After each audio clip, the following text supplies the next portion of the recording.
And when there's a need for an ambulance in rural Missouri, this puts pressure on limited staff.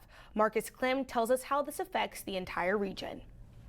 EMS Chief Gene Bradley keenly listens to the dispatch radio. As if there's a call, he'll have to go. There's nobody else at the station right now. Each of the EMTs and paramedics on staff for the Holt-Atchison Ambulance District work 24-hour shifts. On paper, there are supposed to be 15 full-timers. Today, there are 10, and the majority of the vacancies are for paramedics. That's pivotally important now, Bradley says. Someone falls and fractures their hip, an EMT can pick that patient up and stabilize that hip and take them to the hospital, but they get no pain control with it.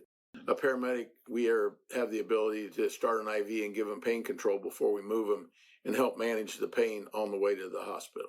A distressing setback for all regional EMS services occurred on July 4th, when Buchanan County EMS Medical Director Dr. Scott Hall died in an accident at age 38.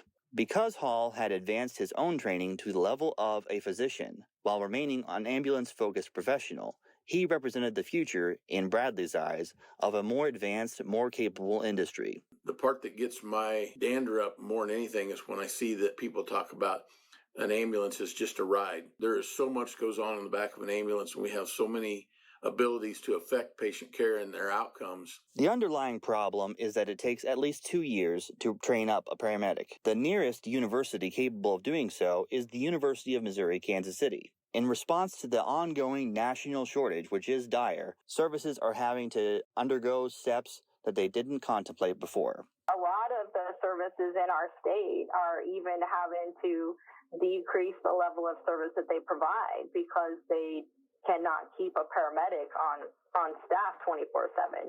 So they're actually reducing the services that they provide on a daily basis. Marcus Clem, News Press Now.